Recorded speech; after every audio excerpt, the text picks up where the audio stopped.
hajya mu isoko kwa Siyoni canke ahandi ni nahantu ushobora kushira ku ibyo bidandazwa byawe haba ku machine canke muri telefone ugashobora gukurikiranwa canke umukiriya ari kure ari ngaha mu Burundi canke hanze y'igihugu ibyo bidandazwa byawe akabishima agashobora kuvuga ati aya mafoto mbonye niba ibyo bidandazwa nawe nyene ubifise numva ndabishaka numva no bigura nkashobora kugira nkashobora kubirangura canke nkabigura nanje nkaja kubikoresha ariko donc bisanzwe bifise umuntu nyene byo nyene ngo rubuga asanzwe ari we abikurikirana hari abo twakiriye muzobona hariho amatemonyage dufise ku mbuga zacu za nka Facebook na Instagram hariho abo twagiye turakira batanga amatemonyage baje atakintu na kimwe bashoboye ariko ubu uya n'aba expert mu bintu by'ama installation de caméra de surveillance n'aba expert muri les informatique n'andi ma service kuko baje atakintu na kimwe bashoboye ariko baratubwira ati twebwe burya twumva dushaka kumenya basi gukoresha machine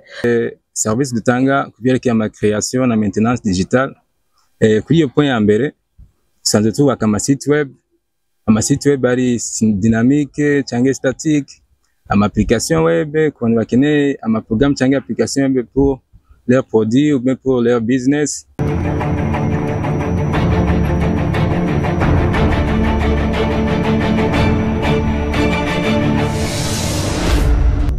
Murakoze cyane naye ndongeye kubaramutsa abanyamakuru banditsi namwe mukora ku maradiyo atandukanye ndetse no kumbonesha kure no ku mbuga nkoranyambaga nagomba ndabashimire kuba mwashoboye kutwitaba kuno munsi atuje kugira ngo tuvuge bimwe mu ma service amwe dutanga muri societe yacu twebwe societe yacu niki ikorera he ikora ibiki ni bande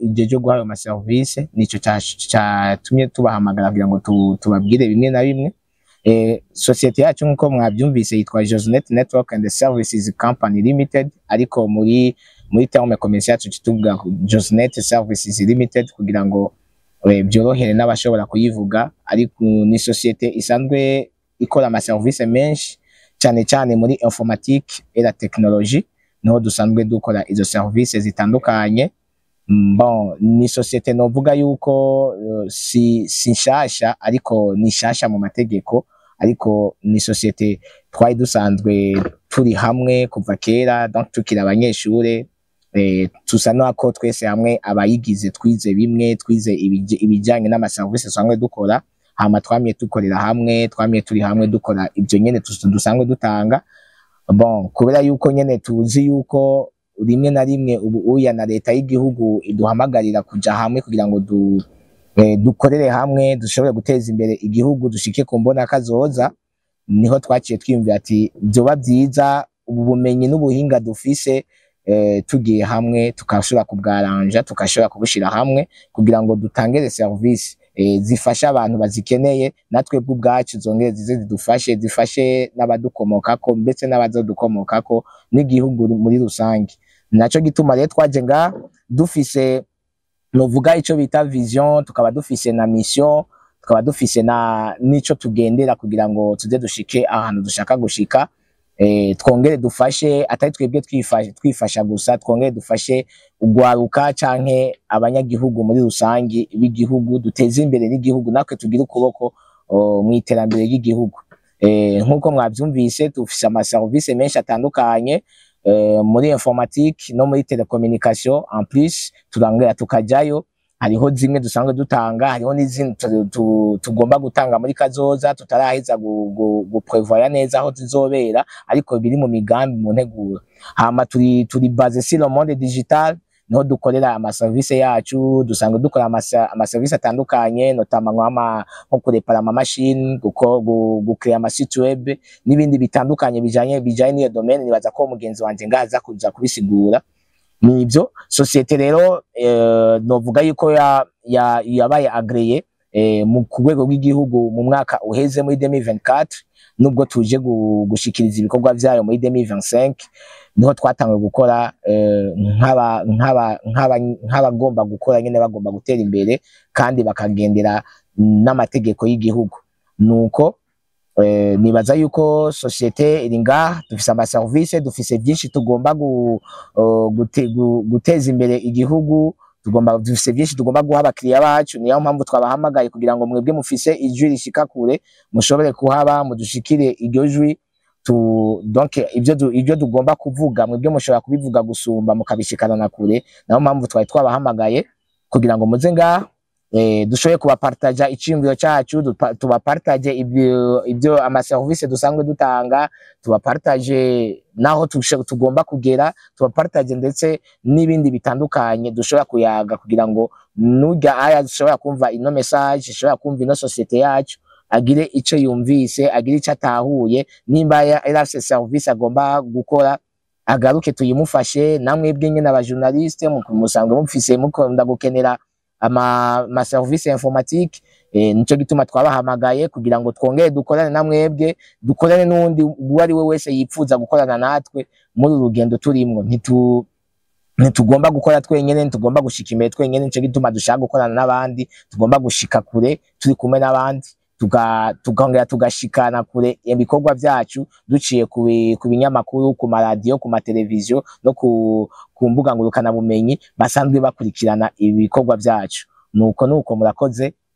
Ndashobora guha ijambo umugenzi wanje Christian kugira ngo aca abandanya kubijanye n'amaservice usanzwe dutanga. Murakoze cyane. Nako cyane monsieur le directeur ku mijambo. Amazina ni Kirenge Christian. Nkabajeje bya amazina yanje nitwa Kirenge Christian, nkabajeje bya technique muri societe Josnet Network and Services Company Limited. Kuma service dusanzwe dutanga muri company, nuvuga ko ari subdivisé cyangwa regroupé mu buryo butatu. Dans un premier lieu, twafise service dutanga kubyerekeye ama création na maintenance digitale. Kuri iyo point ya mbere dusanzwe tubaka ama site web. Amasite web ari dynamique cyangwa statique, ama application web qu'on va connaître, ama programme cyangwa application web pour leurs produits ou bien pour leur business. Nous donnons aussi les services de e-commerce, OK, les sites e-commerce. C'est-à-dire que ma site e-commerce, nous pouvons en fait va dans en ligne cyangwa exposer ma produit en ligne. Et nous côté toujours il y a création de sites web. Tu as fait un service il y a ma développement ma application web. Okay, ama application web, ama application mobile, tukaba dutanga en fait ni service toujours kuri point ya mbere avec maintenance des systèmes informatiques. Et kuri maintenance des systèmes informatiques cyangwa réparation des systèmes informatiques, bashaka kuba ufise machine mugabo ukaba ufise ikibazo mugabo nuzi kudetecta ico kibazo, turinga kugira tushobore kubafasha kuri iyo point. Iyo bari kuinstalla système, iyo bari kugira mise à jour, iyo bari kuinstalla ama logiciel, vyerekeye système yanyu musanze mukoresha, Josnet irenga kugira ishoyo kubafasha. Kuri point ya kabiri navuga ko dutanga indi service kuvyerekeye ama support cyangwa formation. Dusanzwe dutanga n'ama formation kuvyerekeye vya réseau informatique toujours. Kuri réseau informatique rero navuga ko turigisha basic, ukaba ufise niveau ya mbere, ya kabiri, ya gatatu, niveau avancé, byose turashobora kubafasha. Toujours kuri côté ya formation turigisha na kubijana no kubaka ama site web toujours. Kuri iyo point turigisha langage zitanye, yaba ari CSS, yaba ari HTML, yaba ari JavaScript cyangwa se PHP. Karibu mwese muraho kazi cyane. Toujours kuri côté ya formation turigisha ni kubijanye na no kuinstalla ama caméra de surveillance, kuba basic ku bantu basanzwe bafise notion cyangwa ku bantu basanzwe badafite connection kubyerekeye iyo côté ya installation ama caméra de surveillance. Namwe turabaye kazi muri Josnet. Toujours no kuri côté ya formation turatanga n'ama formation kubyerekeye cyber security cyangwa sécurité informatique. Kuri côté turigisha abantu kubijyanye no kwiproteger, gute umenya identifier menace, gute umenya ko wabaye haki, gute umenya par exemple ko imashini yawe iri protéger ou pas. Yo turabigisha kubera kuri niveau 1 gushika kuri niveau avancé. Tukaba dufise n'izindi service dutanga kuvyerekeye ama réparation ama équipement informatique, et aussi n'ama réparation à tout équipement électronique. Il y a ma télévision, il y a peut-être un téléphone, il y a usanze ufise telefone yandu ifise ikibazo, sinzi ko kuyiflashinga kuinstalla système shasha kuri telefone yanyu, biba turasantibigira. Il y a kuvyerekeye ama formatage ama téléphone, tout ça nous le faisons. Muri abo kazi rero muri Josnet Alors dusanzwe dufise n'indi service kuvyerekeye câblage des réseaux informatiques. Et kuri iyo point ya câblage en fait turavugana sana na entreprise cyane asanze akenera iyo service ya câblage des réseaux informatiques mu différents locaux de leur bâtiment, bakeneye par exemple assurer une connexion ou bien la connectivité de leur connexion dans les entreprises. Là où la connexion ne peut pas arriver, JOSNET est là pour vous aider dans ce parcours-là. Et sans doute, organiser une service avec l'installation de caméras de surveillance, comme entreprise avec il y a bari, à shop, à magasin, tout ça. Tantôt installer ma caméra aussi, et soit pour en fait gestion il y a présence, time attendance, JOSNET est là pour ça. Et dans une dernière ligne, nous allons parler en fait de notre service. Qui est toujours consultance, comme entreprise, sans dire qu'il y a la consultance, qu'il y a en fait, qui innovant dans une nouvelle technologie. Ugasanga batazi fait par où commencer, quel équipement ou matériel acheter, quel type de routeur. Alors, JOSNET est là pour vous aider dans ce processus-là et vous montrer les équipements appropriés pour votre entreprise et selon votre besoin et vous serez satisfait. Merci.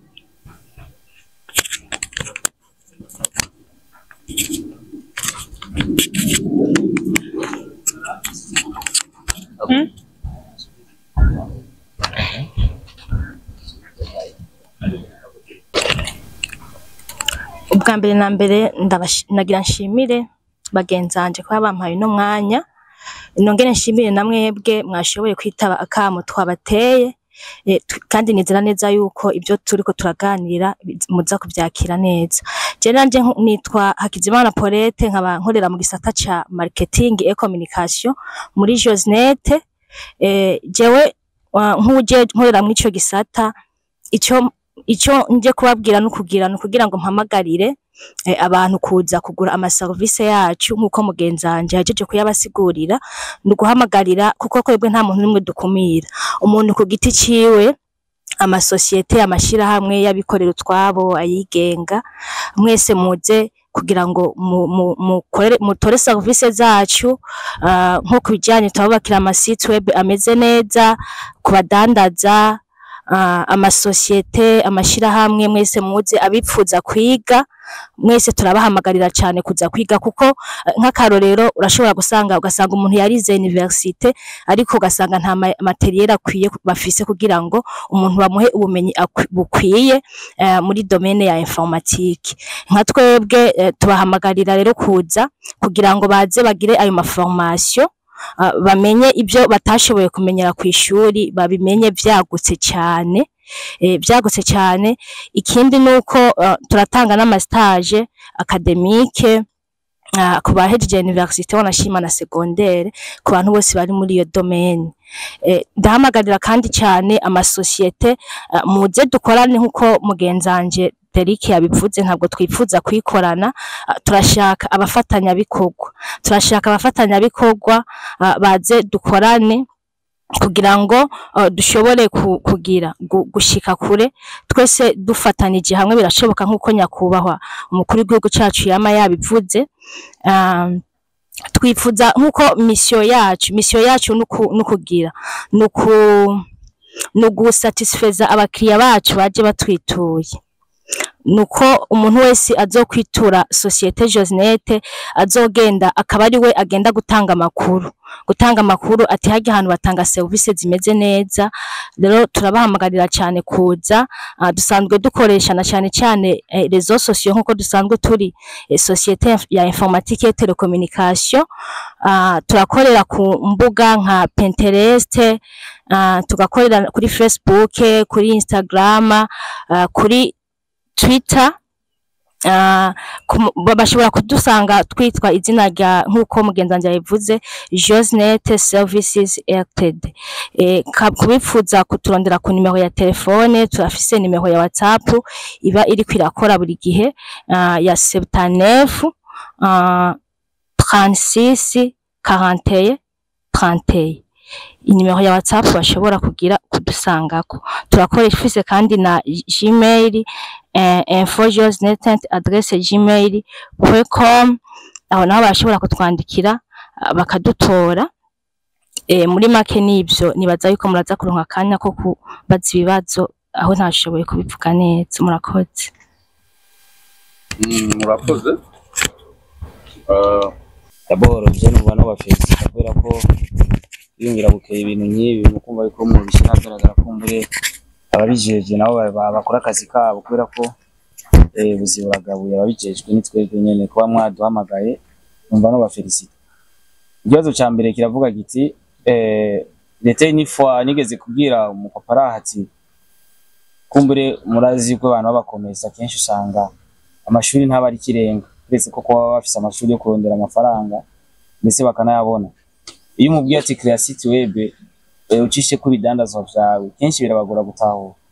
Kumbure nibaza ko muza gufata akanya mu batahuza ati burya site web ifasha iki n'iki kubera ko abakomeza kenshi murazi ishuri ntaba ari kirenga. Ikibazo ca kabiri nje mfise computer kumbure ngiranzo ndonka na promotion cyangwa sponsor amabuto yanje nagikora ndayikoze ko ikinzanira ibindi nivyo iwanyu birakogwa kumbure nzozane mugira icyo mukoze kumbure mbwira abandi yuko nivyo mwankore ari vyiza akomeze kuza gukoresha ibintu wanyu. Murakoze. Murakoze cyane nawe urakoze kuba wabanje kudushimira mbere yuko ubaza ikibazo cyawe. Nibaza yuko umukomersa nibyo kumubwira kuko abenshi nyine usanga bataciye ku ntebe y'ishuri ariko Imana ikabahezagira mu byo bakora bagashobora kuronka ubwo buryo cyangwa amafaranga bagashobora kwibeshaho. Iyo turiko turavuga site web tuba tuvuga urubuga ushobora gushirako ivyo bidandaza vyawe ariko apana hajya kuri tere hajya mu isoko kwa Siyoni canke ahandi. Ni nahantu ushobora kushira ivyo bidandazwa vyawe haba ku machine canke muri telefone ugashobora gukurikiranwa canke umukiriya ari kure ari ngaha mu Burundi canke hanze y'igihugu ivyo bidandazwa vyawe akabishima agashobora kuvuga ati aya mafoto mbonye niba ivyo bidandazwa nawe nyene ubifise numva ndabishaka numva no bigura nkashobora kugira nkashobora kubirangura canke nkabigura nanje nkaja kubikoresha ariko donc bisanzwe bifise umuntu nyene byo nyene ubwo rubuga asanzwe ari we abikurikirana. Rero nko ku bantu bataba babimenyereye cyane nico gituma mugenzi wanje yigeze kuvuga yuko dufise service ya consultance. Iyo tugwaye service nituba tugusize wenyene mu gihe ushaka ubwo rubuga turashobora kuvuga ati jewe ndashobora kuba nshobora kurukoresha ubwo rubuga mwebwe ni murunkorere gusa nshobore kuzanda dandaza ibidandazwa vyanje byaba ivyo hanze y'igihugu canke ivyo ngaha mu Burundi byaba ivyo nshaka gukorera ruguru canke ngaha aya mu Bujumbura bizovana n'ahariho hose hama ibisigaye je nzovyimenyera canke tukarugukorera hama akaba ari twebwe tubandanya turi gukurikiranira bya bidandazwa byawe ushaka ko bigurishwa tukagufasha tukabigurisha tukagufasha n'ibindi bintu bitandukanye aho turaheza tukumvikana tukavugana ingene ivyo bintu cyo tuheza tukabikora. Ariko nibaza yuko service dutanga sizo umuntu yize cyangwa ubutize ni z'abantu bose yaba uwize yaba utize yaba mutoyi yaba mukuru twebwe service dutanga ni z'abantu bose. Nayo mpamvu waba warize waba utize turagufasha mu buryo bwose muri procedure zose zikenewe gushika ko service tugushikaho tubona ko service twaguhaye yakunyuze kandi nawe ushobora kuyiha abandi kandi bakanyugwa. Ikibazo ca kabiri naco kubijanye nuko nawe ufise machine canke uwundi wari we wese ashobora kuba afise machine uri karadukurikirana canke uzotwumva izindwi canke ukwezi akumva afise machine. Hari abazitaye mu mazu batakizikoresha, hari abagize ibibazo bakavuga ati machine twebe byaranse.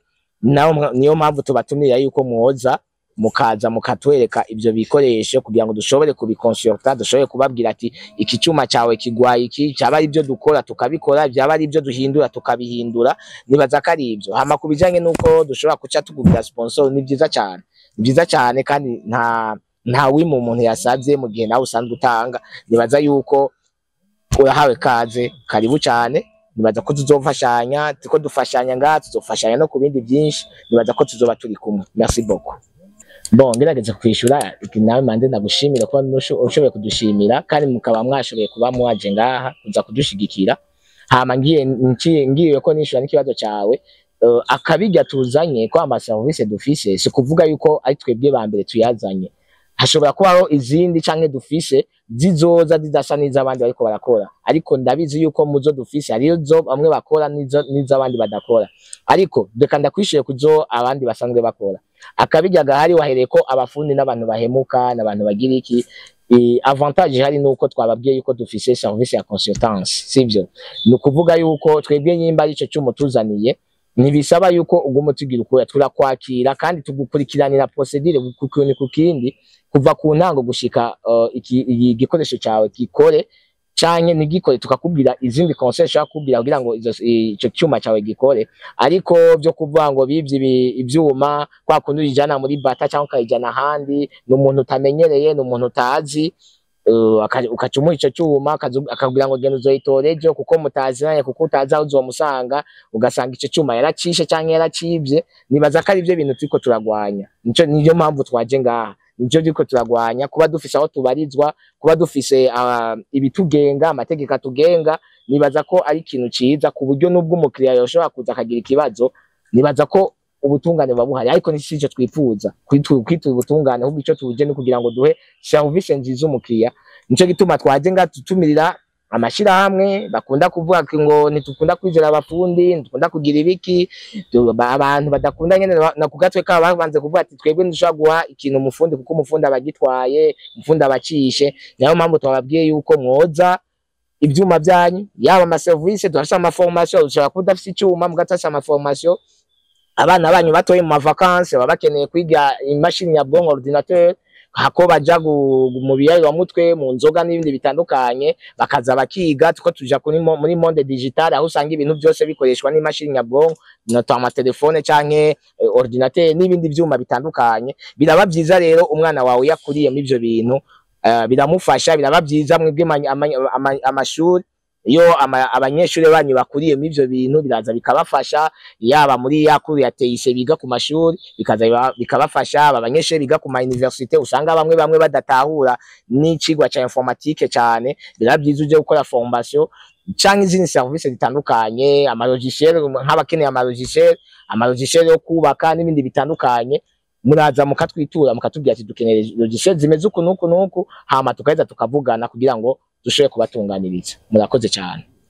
Merci beaucoup Nitwel Malove uva kuri G5S Media icambere no kora no kubatera intege kubera ko ibonye umuntu ateye intambwe nkiyi ntiworeka kumushimira ko abakoze ikintu gikuru mwadushikirije byinshi byiza wumva neza yuko ari ibintu buri muntu wese akeneye mu buzima ariko ngomba kubaza ikibazo ku bantu bupfuza kwiga bino bintu hari ama service menshi mwatubwiye wumva ko umenga ntiyokorerwa ahantu hamwe kuba hariho ikigo mwateguye abantu bazoza bigiramwo n'uburyo bo kuyandikisha ku bakeneye kuvyiga ese ku bantu baba batari hafi mu gihugu akaba akeneye kwiga hariho system yo kwigisha online konzi henshi dukunze kubibona umuntu ariko ariga yigira ku mbuga ngurukana bumenyi murakoze ego murakoze cyane reka ngerageze ndabishure ngirageje kwishura kwico kibazo batubagiye ati mbega hari ahandi hantu twateguye dushobora kwakira abanyeshuri cyangwa dushobora kwakira abandi bantu bakeneye izo service kuko bituma kwakirwa ahantu hatoyi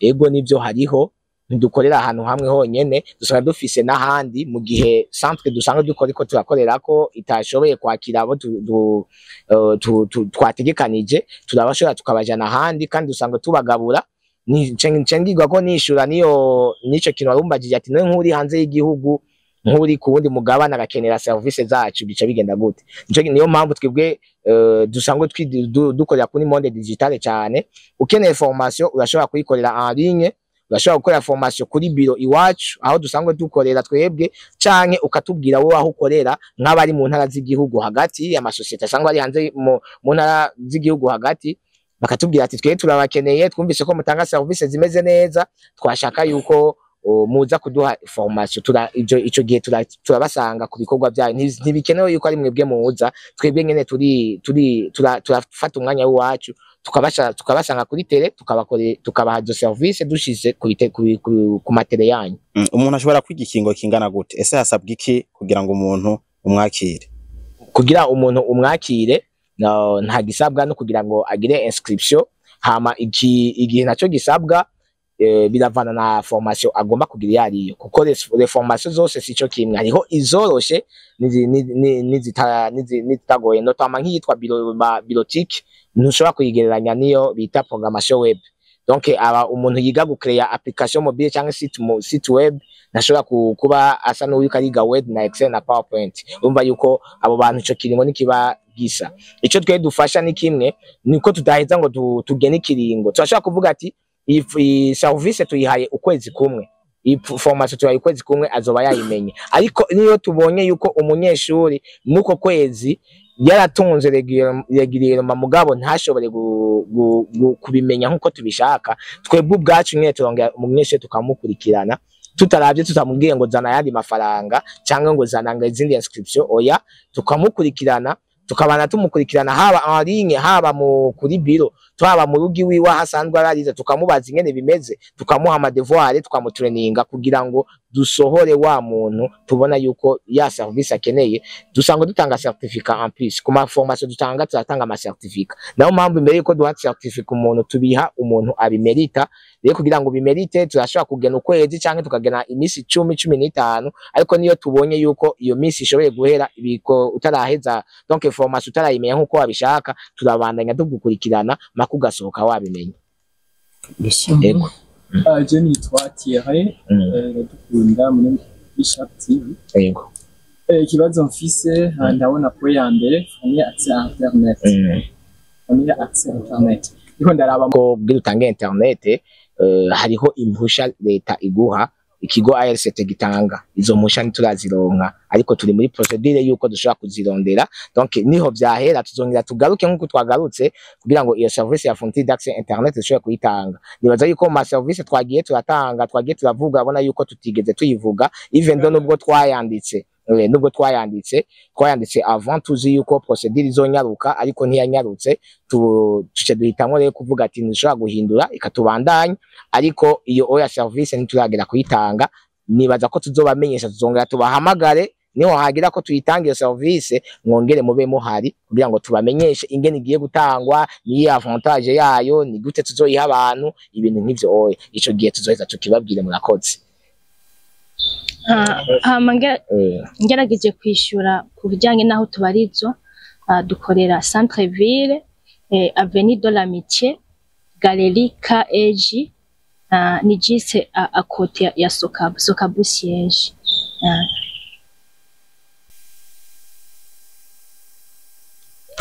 Murakoze cyane, kangerageze kubishura.